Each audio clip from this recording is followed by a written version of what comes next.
I wanted to begin with a slight correction to something I had said in a previous video. I had mentioned the book Pathways of the Righteous, and I had mentioned that Rabbi Baruch Gelman was the author. That was incorrect. It was Rabbi Moshe Steinerman. In the midst of the conversation that I was having, or the Devar Torah, I mentioned Rabbi Baruch Gelman in reference to something else, and I accidentally credited him with the authorship of that book. In any case, it's an excellent work. It's an anthology of Hasidic stories. If you have the opportunity, I highly recommend it. And in fact, this week I was reading it, and I came across one story which I thought was quite compelling, and in many ways indirectly related to the last week's Parashat Shelach. In the story, Rabbi Simcha Bunim of Prasucha, which is one of my favorite Hasidic rabbis, he was a Hasidic Rebbe of the fourth generation after the Baal Shem Tov. And he's very interesting because he was a very, I guess you could say, eclectic individual. He was a Hasidic Rebbe, of course, but he was also a lumber merchant at one time. He was a businessman. He had been a pharmacist. He was a chess player. He liked to gamble. He was a card player. And it's interesting because I think in many ways he probably brought these experiences to his role as a rabbi. He was able to engage with individuals from different backgrounds as a consequence. In the story, however, the focus is on his discussion with his rabbi, the seer of Lublin, Rabbi Yitzhak Horowitz. And Rabbi Simcha Bunim comes in and he looks distraught and depressed and hurt. And the seer of Lublin asks him what happened. And Simcha Bunim explains that he has been offended and hurt greatly by someone. And the seer of Lublin is angry and demands that he tell him the name of the person so that he can right this wrong. And Rabbi Simcha Bunim refuses to do so. The seer of Lublin continues to press him, and he tells him, "How did you react to this great offense?" And Rabbi Simcha Bunim says, "I kissed him." And the seer of Lublin, of course, is in shock, and then, of course, demands that he tell them everything, exactly what he is referring to. And Rabbi Simcha Bunim explains that he was reading a book of Musar, of ethics, regarding midot, regarding character traits. And as he read the book that this author, the unspecified author, had written, he began to realize that he was deficient in many of the things that were laid out. These expectations that the Torah has were not being fulfilled in his life. And so he was offended, he was hurt, he was angry. There were a mix of emotions that were taking place within him. But then at the end, what does he do? He takes the book and he kisses it.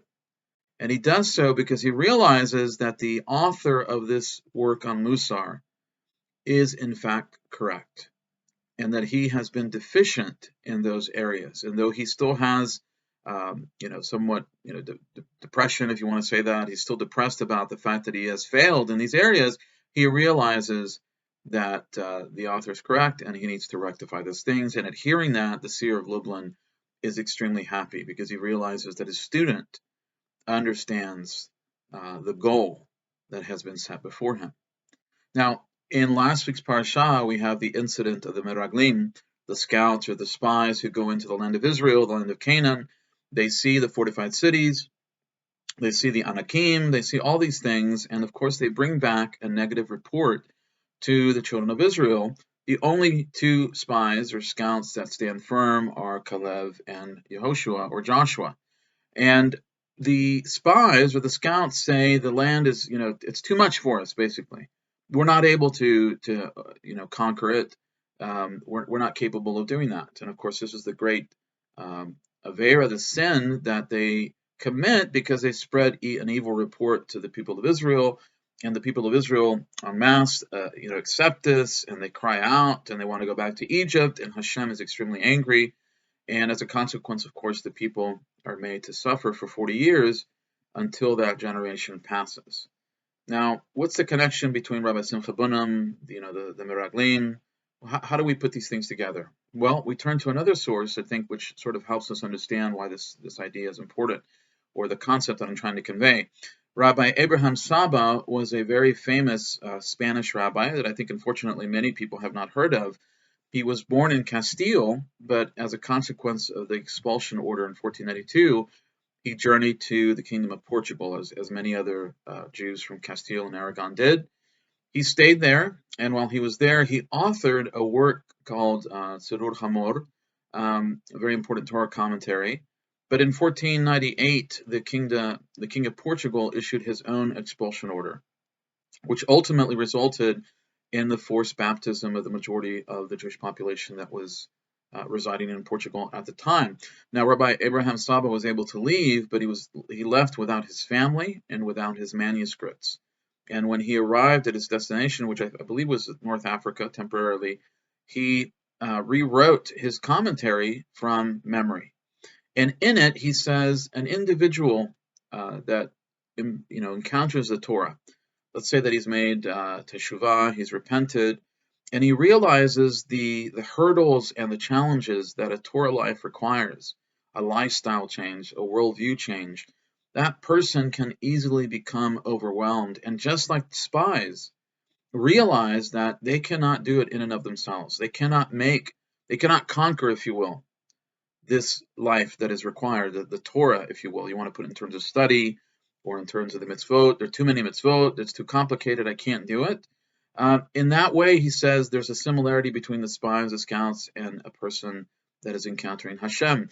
They are cognizant of their inabilities, their deficiencies, but the critical issue is to realize, yes, as Rabbi Simcha Bunim did, that there is deficiencies. There are areas of their life that need to be developed, but Hashem is the one that will carry them through.